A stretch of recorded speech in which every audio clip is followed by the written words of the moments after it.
Маусымдық қымбатшылық па? Еліміздің бірнеше өңірінде, оның ішінде Балқашта да картоп бағасы күрт өсіп кетті.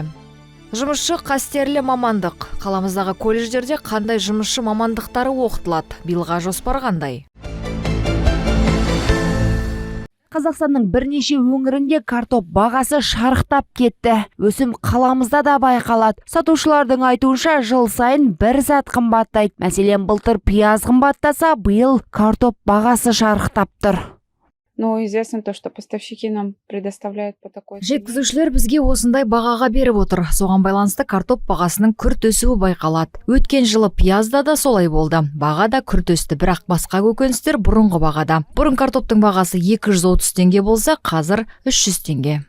Картоп бағасының көтерілуіне байланысты пікір білдірген кәсіпкерлік және ауыл шаруашылығы бөлімі өндірушілер тарапынан баға бірден өскен деп отыр. Қазіргі таңда бағаны реттеу жұмыстары жүргізілуде. В целом рост цен на картофель идет по республике. Жалпы республика бойынша картоп бағасының өсуі байқалады. Бағаның көтерілуіне сұраныстың жоғарылауы себеп болып отыр. Бұл бағаға қысым жасайды. Өнімнің өздік құнына логистика да әсер етеді. Яғни бұл картопты тасымалдау және сақтау.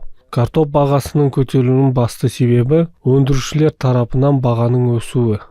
Оны 330 екенде білмеймін. Мен оны даже 250-ден соны өзін қымбат деп жүргем. Қымбат, конечно, 330 деген не сұмдық, масқара ғой картошка деген. Қазір күзде ана жерде не жақта Петропавл жақта ма бір жерде құда енді қап-қабымен жатты, сасып жатыр, бықсып жатыр, елдің бәрі бос қалып жатыр деген. Енді мына 330 деген масқара ғой. Енді арзан болғаны жақсы ғой бізге. 250 ғой картошка қазір. Енді арзан болғаны жақсы. Біз пенсионерміз.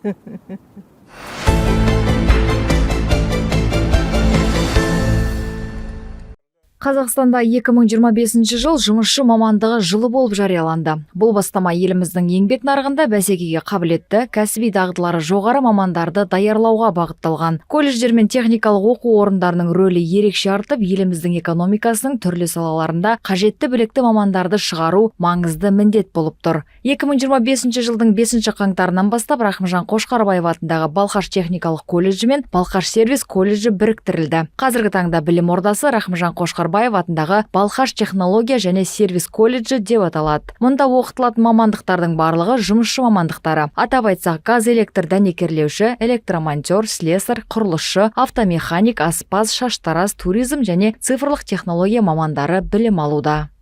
В рамках года рабочей профессии Жұмысшы мамандықтар жылы аясында оқу орнында түрлі іс-шаралар, оның ішінде кәсіби бағдар беру жәрмеңкелері, шеберлік сағаттары, көрмелер, жұмысшы мамандықтар күні, сонымен қатар өңірлік пікірсайыс турнирі жоспарлануда. Бұл шаралар жастарды жұмысшы мамандықтарына қызықтырып, олардың таңдауына оң ықпал етеді деп ойлаймын.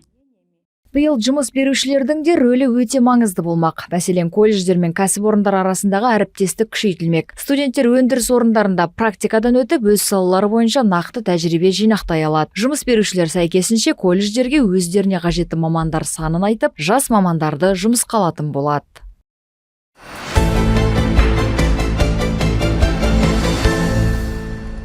Екі бетіңді аязға шымшылатып жүріп, сырғанақ тепкенге не жетсін. Алайда балғашықтар ауа райының салдарынан биыл қыс қызығын кештеу сезінуде. Қалада мұз айдындарын толтыру жұмыстары жүргізілуде. Металлург стадионында, Қоңырат шағын ауданында және Балқаш станциясында сырғанау орындарын жасақтау үшін мұздың алғашқы қабаты құйылды. Көпшілік баратын Металлург стадионындағы мұз айдыны дүйсенбі күні ашылады деп күтілуде. Мұнда тұрғындар үшін қауіпсіздік мәселелері де ескерілген. На сегодняшний момент идет заливка 3 картов, это на стадионе Металлург.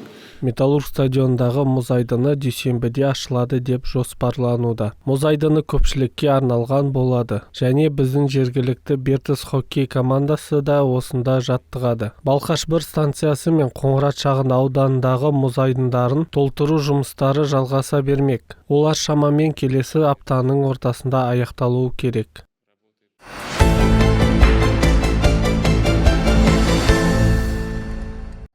2025 жылы жоғары оқу орындары мен колледж студенттері үшін стипендия 2 есе өспек, ал магистранттар мен докторанттар үшін 1,75 есе артатын болады. Бұл туралы Қазақстан Республикасының ғылым және жоғары білім министрлігі хабарлады. Айта кету керек, 2024 жылы 1 қыркүйектен бастап колледж студенттердің шәкіртақысы 50%-ға көбейген еді. Бакалавриат студенттері 20%-ға, ал магистранттар мен докторанттар үшін 15%-ға көтерілген. Мемлекеттік стипендия студенттің оқу үлгерімі мен әлеуметтік санатқа жатуына байланысты жоғарылап отырады. Қаламыздағы колледж студенттерінің айтуынша, стипендияның жылдан жылға жоғарылауы студенттердің сабақ оқуға деген құлшынысын арттырады.